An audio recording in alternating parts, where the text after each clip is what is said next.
안녕하십니까. 숙명여자대학교 글로벌 거버넌스 연구소 소장 최동주 교수입니다. 저희 연구소에서는 지난 7월부터 관련 분야의 전문가들을 모시고 청소년 사이버 폭력 관련 법안 검토 및 개정 방안 연구라는 주제의 연구를 진행하였습니다. 청소년 범죄 전문가, 젠더 전문가, 법 전문가, 또 정책 실무가, 그리고 국제 협력 분야와 제도 분야의 전문가들로 연구 및 자문단을 구성해서 법안을 검토하고 개정 방안을 제언하였습니다. 저희 연구는 2020년에 시행되었던 청소년 사이버 폭력 예방을 위한 정책 및 실천적 함의 연구의 후속 연구입니다.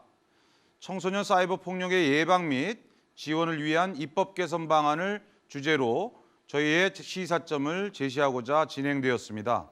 온라인 영역의 기술 발전과 팬데믹 상황으로 우리 생활은 사이버 영역으로 급격하게 전환되고 있습니다. 하지만 제도와 법은 여전히 사이버 영역을 특별한 예외 상황으로 다루고 있습니다. 법이 이러한 사이버 폭력 현실을 담아내지 못한다는 비판적 여론이 강하게 제기되어 있고, 청소년 사이버 폭력에 대한 깊이 있는 법적 규제에 대한 요구가 강해지고 있습니다.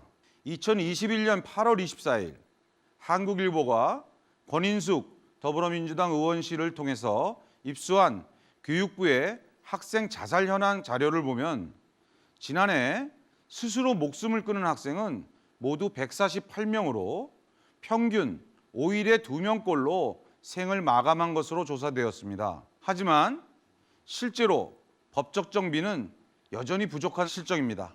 이에 따라서 본 연구는 청소년 사이버 폭력에 대한 구체적인 법안 개정과 제정을 제언하는 방향으로 진행되었습니다. 먼저 구체적으로 제시할 입법 내용을 청소년 사이버 폭력을 중심으로 4가지 영역으로 범주화하였습니다. 4가지의 영역은 첫째, 피해자 보호 강화 방안, 둘째, 가해자 처벌 강화 방안, 셋째, 가해자 선도를 위한 제도적 강화 방안, 넷째, 청소년 사이버 폭력 예방 강화 방안으로 나누었습니다. 또한 교육부, 여성가족부, 법무부 중심의 관련 법률들을 개관하고 사이버 폭력의 개념, 범위, 국가기관의 의견 수렴 체계, 청소년 사이버 폭력 가해자 처벌 강화와 피해자 보호와 예방을 위해서 체계적이고 효율적인 대응 거버넌스를 수립하기 위한 여러 방안을 검토하였습니다.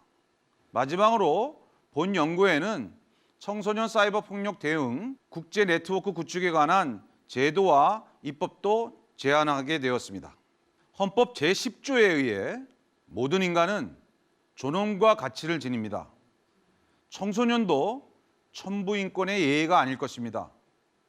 청소년 사이버 폭력 인구는 헌법 권리에 근거하여 청소년 기본권을 보호해야 하며 청소년 사이버 범죄를 없애기 위해 국내법을 유기적으로 해석해서 재정비하였습니다.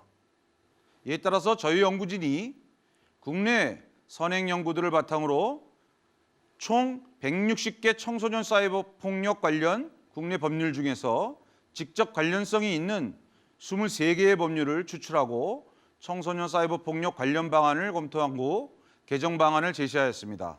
먼저 관련 법률을 개선하는 방향과 추가적인 입법을 위한 전략들을 제시하였습니다. 청소년 사이버 범죄 관련 법률 개선에 있어서 피해자 보호와 가해자에 대한 처벌 강화 방안도 매우 중요하지만 결국 청소년 사이버 폭력 문제의 해결은 예방 차원을 법제화하는 것이 가장 중요할 것입니다. 이러한 예방은 교육을 통해서 실현되고, 교육은 바른 가치관의 정립과 잘못된 인식 개선을 이끌어서 궁극적으로 건전한 청소년 사이버 환경을 만들 수 있다고 생각합니다. 그렇다면 우리 연구의 구체적인 결론과 제언에 관하여 중요한 쟁점 사항을 살펴보도록 하겠습니다. 첫째, 청소년 사이버 폭력 피해자는 자신을 보호하기에 제약이 큰 학생이라는 점과 가해 학생과 피해 학생 모두 학교라는 공간에서 함께 생활하고 있다는 점을 고려할 때 청소년에 대한 지원과 구제는 2차 피해와 피해자의 장기적인 정신적 피해 등을 적극적으로 고려해서 법률 제정 방안을 마련해야만 합니다. 학교장은 심의위원회의 요청 유무와 상관없이 피해 사실을 인지한 즉시 피해 학생 보호 조치를 취할 수 있도록 개정 사항을 제안하였습니다. 둘째, 가해자 처벌은 강화되어야 합니다. 코로나 등으로 인해서 청소년 사이버 폭력이 증가하고 있는데 가해 학생들에 대한 처벌은 훈방 조치에 머무르고 있습니다. 더욱이 텔레그램 N번방 성착취 사건에서도 드러났듯이 차별적이고 착취적인 성적 영상물의 생산과 유통이 금전적 이익으로 연결되고 청소년들 역시 적극적으로 사이버 공간을 이용해서 불법 행위에 가담하고 있는 현실입니다. 구체적인 내용으로 사실적시에 의한 명예훼손의 경우에는 형법이 2년 이하의 징역이나 금고 또는 500만 원 이하의 벌금이 부과되게 되어 있습니다. 정보통신망법에서는 처벌 수준이 3년 이하 징역 혹은 3천만 원 이하 벌금형으로 더 높습니다. 오프라인에서 발생한 명예훼손이 온라인에서 확산되는 경우 또는 온라인에서 시작된 명예훼손이 오프라인으로 확대되는 경우에 형량의 불합리성이 존재하므로 이 문제의 개정을 제언하였습니다. 둘째, 아동 청소년의 성보호에 관한 법률 형량이 보다 강화되어야 합니다. 다크웹 운영자로 미국에서 기소된 손정우는 아동 음란물 광고 혐의만으로도 미국에서는 최소 의무 형량이 15년이었지만 한국에서 재판을 통해 수감된 기간은 총 1년 6개월에 불과했습니다. 국내 아동 청소년의 성보호에 관한 법률이 사회적 변화와 국민 정서에 부합하는 개정 사항으로 처벌 수위를 대폭 높이고 청소년 대상 사이버 성폭력에 대한 정의와 처벌 조항 등을 새롭게 신설할 필요가 있습니다. 따라서 저희 연구는 청소년 사이버 폭력 가해자 형량 강화 방안을 제시하였습니다. 다음은 형사적 처벌이 아닌 학교 폭력 예방 및 대책에 관한 법률 제17조 1항의 가해 학생 조치 사항 내용을 살펴보았습니다. 형식적 서면 사과 같은 손방망이식 처벌을 경계하고 실질적인 처벌 체계 구축을 제안하였습니다. 서면 사과를 반대하는 중요한 이유는 피해 학생 측에서 서면 사과를 가벼운 처벌로 받아들이는 경우가 많다는 것입니다. 이에 서면 사과에 대한 실효성에 대해서 지속해서 문제가 제기되어 왔고, 따라서 본 규정의 서면 사과를 삭제하고 보다 엄중한 처벌 규정을 제언하였습니다. 마지막으로 가해자 처벌 조치가 효율적으로 수행될 수 있게 소년 전문법원 설치를 통한 청소년 폭력 법치의 전문화 방안을 모색하게 되었습니다. 학생의 형사책임 문제는 소년법과 형법이 적용됩니다. 이를 위한 관할의 이원화 문제는 절차 지연을 야기할 수 있습니다. 결과적으로 절차의 일원화가 필요하게 됩니다. 절차의 일원화를 위해서 소년 전문법원을 설치하고 소년 범죄 관련 전문법원 체계를 구축해야 합니다. 소년 전문법원의 설립은 소년 범죄에 대한 처벌, 예방, 선도의 효과를 극대화할 수 있을 것입니다. 셋째로 가해자 선도 강화 방안을 제안하였습니다. 현재 청소년 사이버 폭력 가해자 처벌은 단순히 학생들 간의 소소한 다툼 정도로 판단돼서 선고유예나 보호관찰을 명하는 경우가 많습니다.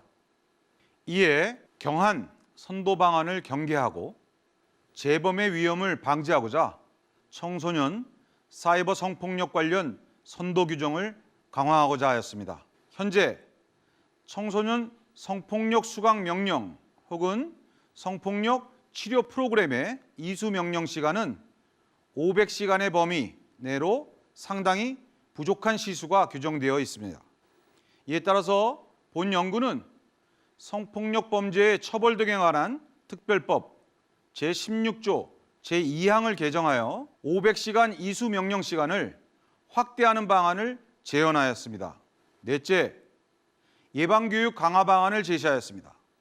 학교 폭력 예방 및 대책에 관한 법률 제15조 제1항은 학교장은 학생의 육체적, 정신적 보호와 학교 폭력의 예방 교육을 학기별로 1회 이상 실시하여야 한다라고 규정하고 있습니다. 하지만 이 시수는 청소년 학생 예방 교육을 현재 학기별 1회에서 2회로 확대하고 학교의 장은 학교 폭력의 사이버 폭력의 심각성을 알리는 내용을 추가해야 합니다. 또한 청소년 사이버 폭력 교육을 학기별로 2회 이상으로 늘려서 예방 및 대책을 위한 교직원 및 친권자의 자율적 교육 확대와 청소년의 사이버 폭력의 예방 환경 조성 강화 방안을 모색하였습니다.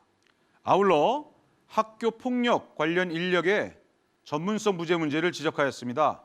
현재 학교 내에 전문 상담교사와 위원회 전문가 인원의 부족 현상은 매우 심각합니다. 교사의 사이버 폭력 지식의 전문성 검증과 예산 편성을 통한 전문교육 인력 확충을 제안하였습니다. 추가적으로 학교 폭력 예방 및 대책에 관한 법률 제13조 제1항에 학교 폭력 전문가 위촉을 추가하였습니다. 심의위원회의 구성 인력을 10명 이상 50명 이내로 구성하고 전체 위원회 3분의 1 이상을 해당 교육지원청 관할 구역 내에 학교에 소속된 학생 학부모와 학교폭력 전문가로 위촉해야 한다고 개정안을 모색하였습니다. 다섯째, 국제적인 협력을 구축하려는 방안입니다. 사이버 폭력은 온라인에서 발생한다는 특성상 국경에 구애받지 않고 발생하게 됩니다. 유엔의 지속가능 개발 목표나 세계 시민 교육 등 국제적인 협력 목표들과의 연계를 강화하고 협력을 구축하기 위한 계획을 체계적으로 수립한다면 한국을 넘어 국제적으로도 청소년 사이버 폭력 예방과 문제 해결에 상당한 성과를 이룰 수 있을 것이라고 기대합니다. 감사합니다.